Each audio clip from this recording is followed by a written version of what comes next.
I'm so pleased to introduce our first celebrant, Mark Perkell. Mark says, my presentation centers around what's alive inside of me, my voice. How I would use my voice and what I would say or read or talk about, I had no idea. I finally put it out to the universe. And what came back was a story that I've had inside of me for years about my grandmother. Mark shall tell you a portion of that story now.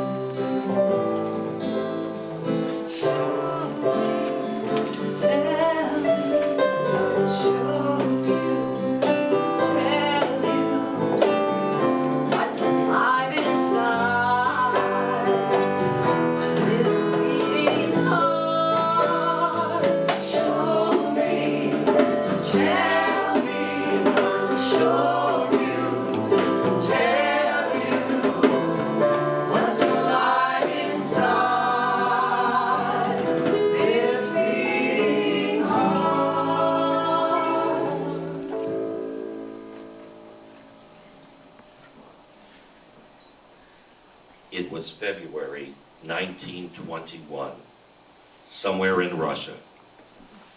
It was the sound of her small, rickety cart clanging and banging as they went over a wooden bridge that jarred her memory back to those awful childhood days in Bralov, Russia. ZLOTA, who was a very pregnant lady, all of 18, along with her 22-year-old soldier husband, William, was desperately fleeing Russia and pushing to get to the Romanian border as quickly as possible. There they would stay at a safe house where they could eat, rest, and get their papers to continue on their journey to America. They were frightened, they were cold, and even worse, they were scared that the army would by now know that William had not shown up at his post. People would be looking for him as he was now a deserter, and they would shoot him down if they found him. She thought back to the night the Cossacks had come to their town and murdered hundreds of innocent people.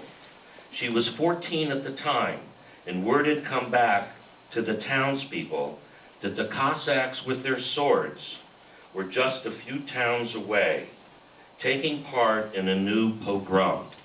That was the killing of Jews just because they were Jews. Everyone was panicked because there was nowhere to go and nowhere to hide.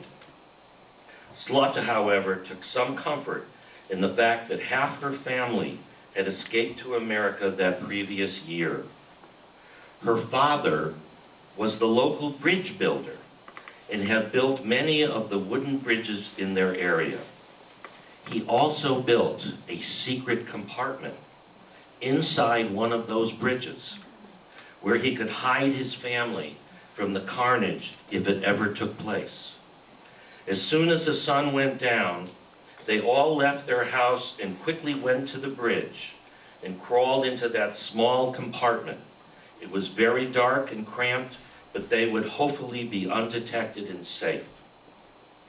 All night long and into the next day, she could hear the screams of people being murdered, but it was the deafening noise that she never forgot.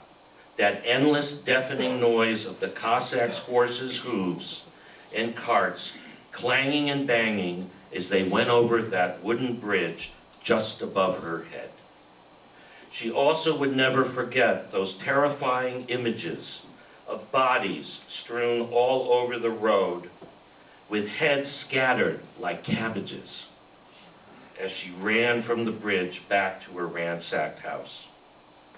But now, here she was in this small cart, several years later, fleeing for her life. She was literally jarred from her thoughts when the cart hit something and started to roll over. She felt herself being thrown to the ground, and in that frozen field, she went into labor and gave birth to a baby boy. However, the baby seemed lifeless and did not respond. Sadly, she thought he was probably dead, but because the ground was so frozen, they could not bury the baby. And to leave a baby in a field would have attracted the attention of the authorities. So while they continued their journey, she carried that motionless baby wrapped in a blanket. They finally crossed the border, and that night found the safe house. They were greeted by a man and his wife. The woman asked ZLOTA about the bundle she was carrying, and ZLOTA replied, "Inside is my dead baby." The woman suggested that ZLOTA give her the baby and that she would take care of it one way or the other. The man then took ZLOTA and William down to the cellar to a secret room where they collapsed for the night. Meanwhile, the wife took the baby and sat by the hearth along with a cup of tea and took it and looked more closely at this baby. She began to rub the baby's cold lips with some warm tea on her finger. She sat there for a long time, repeating the process, and then, lo and behold, sometime in the middle of the night, that baby started sucking her fingers. It was alive. When ZLOTA and William awoke the next morning, they were greeted by the sound of a baby crying, and that baby was my father. In connection with this story, I realize the essence of where I come from and that I have a voice and it has power. Through my voice, I connect people, ideas, and businesses. And just as my great-grandfather was a bridge builder, so am I, though not with wood, but with my voice.